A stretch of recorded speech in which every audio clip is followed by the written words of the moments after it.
Welcome to Golfing NYC Style. I'm Kelley Brooke, and I'm here with my guest, Kwame Holland. Kwame, thanks for being here. She put my whole name out there, like. Am I just supposed to say Kwame? Yeah, you know, to make like me Madonna? real cool, it's just Kwame. All right, okay. Kwame Holland is like, if I have to sign up for something, then I have to put the whole name. But for now, we could just say Kwame. Kwame, all right. So then, I'm here today with my guest, Kwame. Yeah, there you go. Kwame, you have had a long music career, starting in the 80s, I think. Yep, late 80s. Late 80s, you had your own hit records, but I guess when you were 16, you had a couple hit songs, right? But you started much earlier. I mean, your influences were family friends, from what I understand. Yeah. Stevie Wonder and Lionel Hampton, I think it was. Yeah, Mr. Hampton was good friends with my grandfather, and I was a drummer when I was a kid, and you know, I would go to these concerts with my grandfather, or my father used to hang out with a jazz musician by the name of Abdullah Ibrahim. And for all the hip hop heads, Abdullah Ibrahim is the father of an underground rapper named Jean Grey. So I would hang out with, you know, Abdullah and the kids and stuff, and I would at Carnegie Hall play the drums, like opening for these jazz acts, and so one day Mr. Hampton surprised me with a drum set when I was 9, 10 years old. That's unbelievable. So that's how I, you know, got my chops up playing the drums. And as far as Stevie Wonder, my mother or my aunts were friends with his brothers. So we would always get hooked up to the Stevie Wonder concerts. Stevie gave me a harmonica when I was a kid. And mind you, I have no idea what, you know, this guy gave me a harmonica. What am I going to do with this thing? You know, I really didn't pay any attention to it till much later. And got to, you know, cross paths professionally and remind them of that and stuff like that. So that was kind of cool. Oh, that's great. Did you grow up in New York? Yep, Queens, New York. So East Elmhurst, Queens. Really? So how did your aunts know Stevie Wonder? Did they grow up in the same area? I just hope they weren't groupies. That's all I just that's all I want. I don't know how. I just hope they weren't the groupies. No, I don't know. I really don't know. I think, if I'm not mistaken, one of my aunts went to school with his brother Milton. Okay. And then that's how. Well, speaking of groupies, I've always been dying to ask someone this question. When you had your hit records, what was the groupie scene like? They were all naked. No, let me stop. This is a family show. It's weird. It's very weird. I think. Are we really going to talk about this? We are going to talk about. Okay, that's cool. Everything. That's fine. That's fine with me. I was groupie blocked as a kid. Because you were so young? No, because my mother just would not have it. Like literally, it would be situations, I would go out, bring a girl home, it'd be 2, 3 in the morning, and sitting there, and then my mother would just appear. What are you guys doing? What's going on? Get her out now. And you'd be like, oh my God. It would be in a video shoot. I'd be somewhere talking to a girl. Who knows what's about to happen, and then all of a sudden, what are you guys doing? Get her out. And my mother was the groupie blocker. The groupie blocker. And she was then good at it. My godfather would go on the road with us doing merchandising, so he turned into the groupie blocker, and it was just what a bummer. Yeah, I couldn't live the full rap star life. Who do you think's groupie? And if I did, I would never admit to doing that. Of course not, especially now that you're married. Yes. Can we get on to something else? Let's get on to something else. Let's talk about your career change. You were a musician, but then in the 90s you changed professions in the same industry, but you became a producer. How did that happen? Well, it wasn't necessarily a career change. Me being a producer always went hand in hand with me being an artist. So, for example, when I recorded my first album, well, before I recorded my first album, I was helping to write and produce for artists such as Kid and Play, Salt and Pepper. My first main release was for this artist named Antoinette. She was a female rapper at the time. Spelt my name wrong, spelt it like Kawawawawabame or something crazy like that. But, you know, I'm 14, 15 years old and I had my first production credit.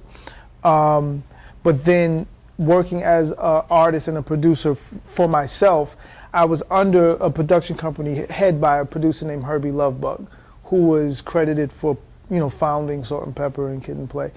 And he never showed up to the studio.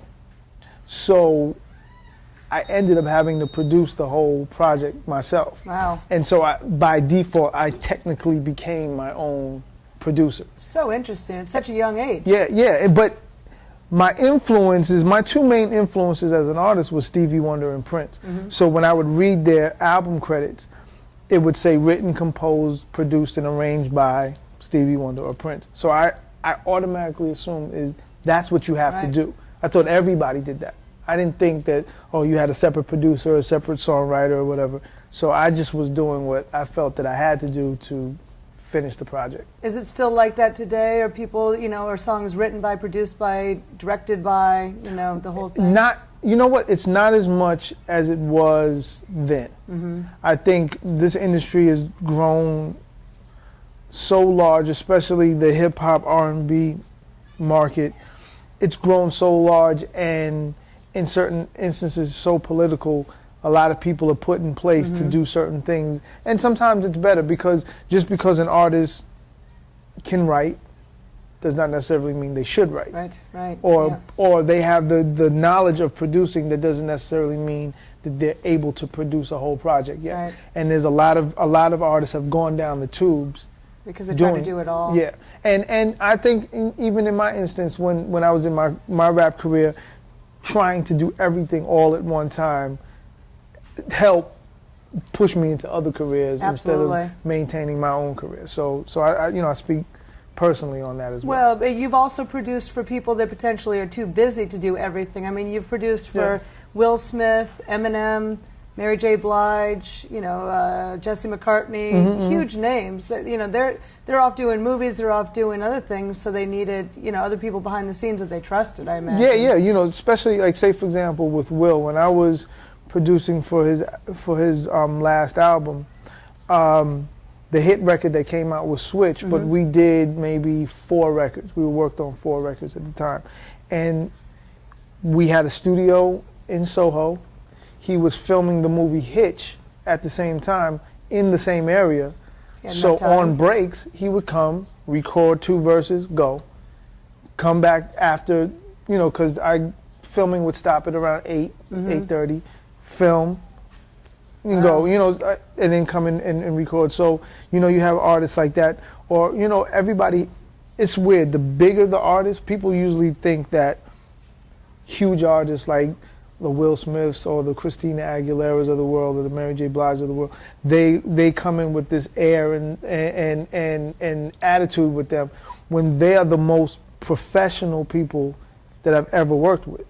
The higher they are, the more professional they are. And the more efficient probably, because they're working a lot of hours. They think, kids these days say, what does it take to be a star? It takes hard work. Yeah, definitely. And their work ethic is by far the biggest that I've ever seen.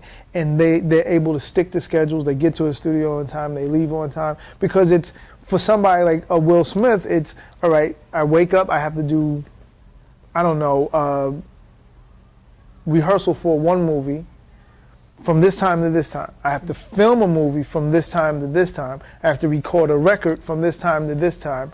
And then after that, I have to make an appearance from this time to this time. And then I have to still find time to have dinner with my family. Right. So those are the things that go on in those type of lives. From everybody, P. Diddy, Will Smith, Mary J., all these people that I've worked with, it's like that.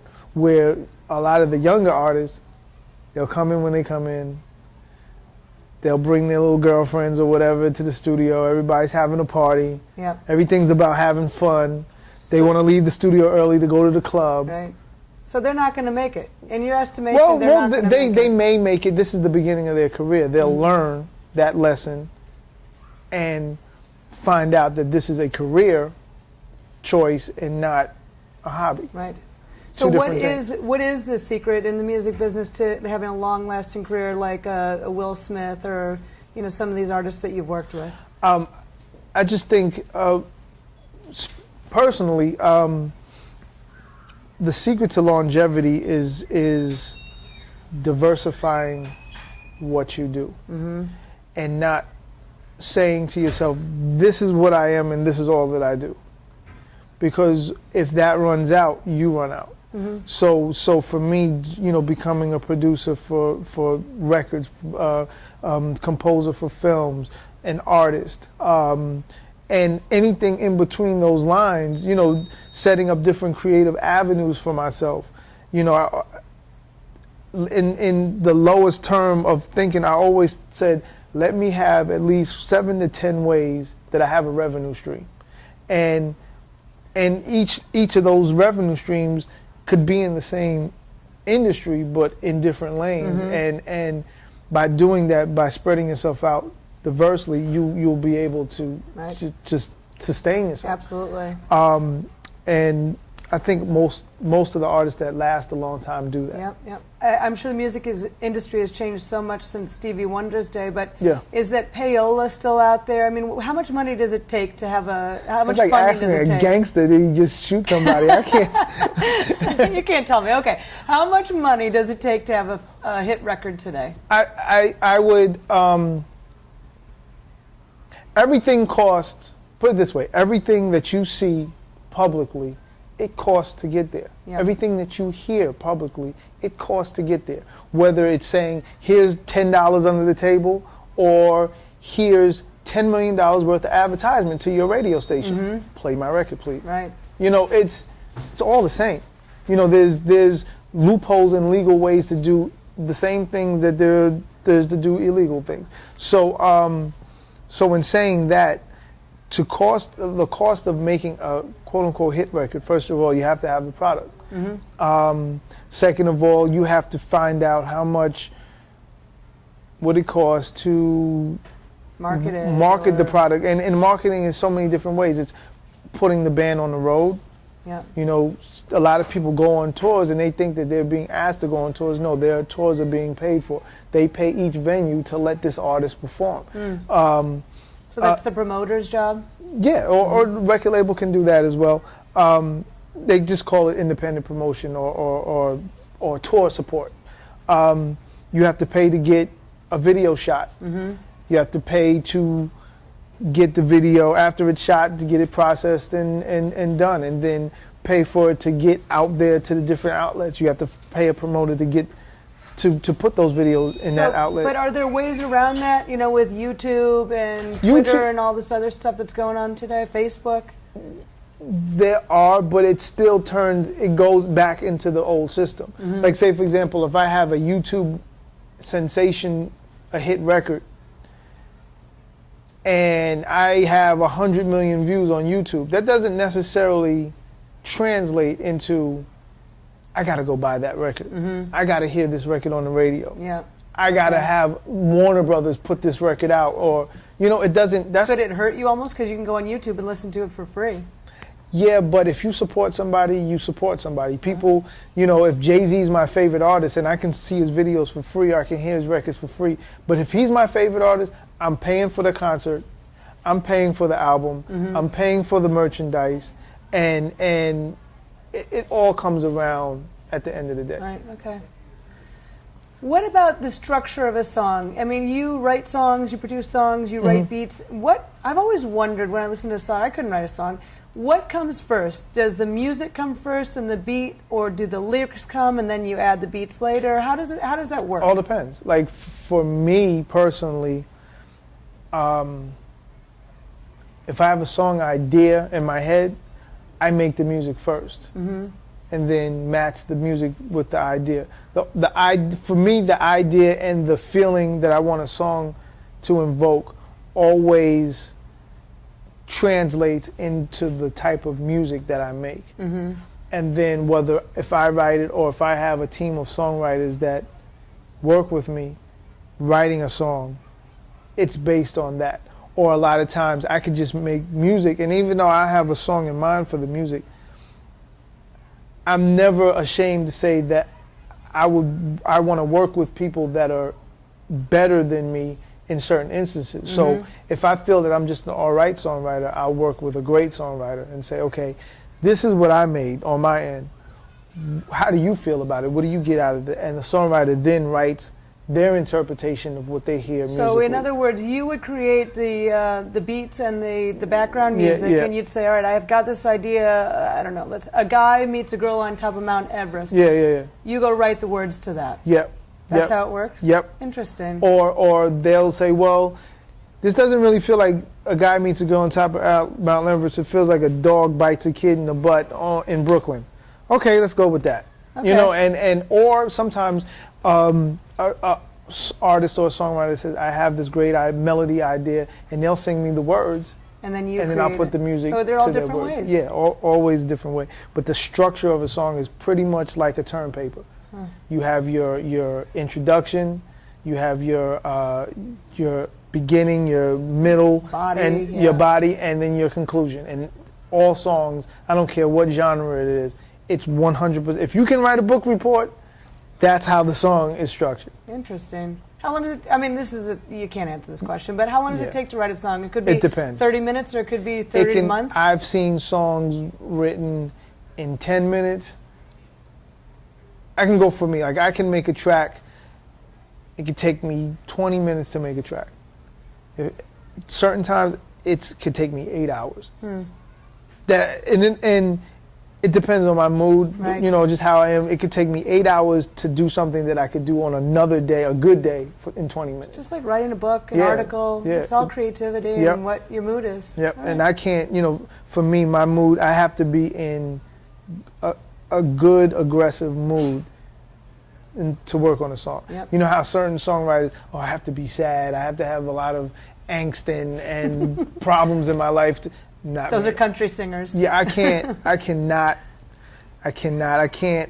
have to be straight focused. A lot of people, like I know artists that just like to drink and then they not fall out drunk, but they like to drink. Just get relaxed and let it flow. I have to be 100% sharp. I can't have any clarity in me or any kind of anything. I have to be purely focused. In a quiet room or, yeah. Yeah. All right. Yeah. Well, golf takes a lot of concentration. Yep. What do you think about going out and fixing your sand wedge? I hear you have a problem. You got to fix a whole lot of things with me, but we can start with whatever you think needs to be fixed. We can start off with there, but I can honestly say that I'm the best, worst golfer that I've ever met. You're the best, worst golfer I've ever met. All Yes. right. I like that. So let's go out and test your skills. Let's go. All right, very good. Cool. Thanks, Kwame. Thank you. And I got to say peace to all my family living out in Rockaway Beach. A story of the flushing, every day fresh and so clean. We represent Queens, nah I mean. Coast outside, murder America, the linen from the sinning to the women. Every day you know we winning. Go Paisley, get a home with the best rap. 40 Okay, so Kwame, you're having problems. You know how to chip, right? And you Yep. know how to take a full swing. Yep. But it's that distance between your full sand wedge and your chipping that you're having a problem gauging the distance with, right? Yep. Okay.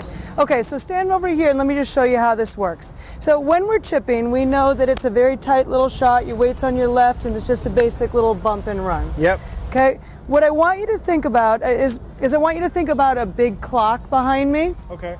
Okay, and I'm going to take my hands back to different times of the day. Now, for me, I know that when I take my hands all the way back to about 11:30, that's a full swing for me. So I'm going to take that club back to about 11:30, and that ball is going to go about 80 yards. Yeah. Okay, I judge everything based on that 80 yards, and what I mean by that is this. If my full swing, my 11:30 shot is going 80 yards, then it would make sense that I would take my hands back to about 9 o'clock, 8:30 to get the ball to go 40 yards. So I would do everything in half. I would choke halfway down on the club. I would put my feet halfway close together. I would still have my weight a little on my left foot, hands a little farther forward, but then I would take my hands back to about 9 and through to about 3, and there's my 40-yard shot. Okay? If I wanted to go 20 yards, what I would do is I'd take that club back a quarter of the way. Yeah. So a full swing goes 80 yards, a half swing goes 40 yards, 20 yards would be that little bump and run shot that I just showed you, and there's my 20-yard shot. Gotcha. If I wanted to go 60 yards, I would come back maybe 3/4 of a full swing. Okay, now some people can't relate to a clock. Like I couldn't relate to a clock when I was on tour. So what I would do is I would come back to certain body parts, and those body parts would tell me how far to take that club back. So for me, I knew that if I wanted to go 20 yards, I would bring that club back about mid-thigh, and go through about, that's my 20-yard shot. If I wanted to go 30 yards, I wouldn't stop my hands at my mid-thigh, I'd stop at maybe lower pocket. So for 30 yards, lower pocket. Okay, there's my 30-yard shot. If I wanted the ball to go 40 yards, that would be my 8:30, 9 o'clock shot. But again, for me, I could relate better to body parts. So what I would do is I'd take my hands back to about my hip and through about to my other hip. Okay? For 50 yards, I knew that I wanted to come back to about my lower rib cage. So, and as the target's getting further away, I'm bringing my hands up that club. Okay, so for 50 yards, I'm going to go about rib cage to about rib cage. Okay, for 60 yards, for me, I'm going to go about to my chest height, right around there, to my chest height again. And then for 70 yards, I'm going to go about to my shoulder, and then to my other shoulder, and then 80 yards is my full swing. Gotcha. Does that make sense to you? Perfect sense. So just think about different body parts that you want to bring the club back to. Yeah. We'll make a chart. What I'll do is I'll go inside, we'll get a piece of paper, or we'll get a mailing label, and we'll chart it out. And you're going to tell me, for 20 yards, I feel like I'm taking my hands about to my thigh. Gotcha. For 30 yards, I feel like I'm going to my pocket, and we're going to create a whole chart, and we're going to stick it on your sand wedge. That sounds perfect. All right, very good. Perfect. Thanks, Kwame, for being on the Thank you. show. I'm ready to go on tour now. All right, let's go. Now me.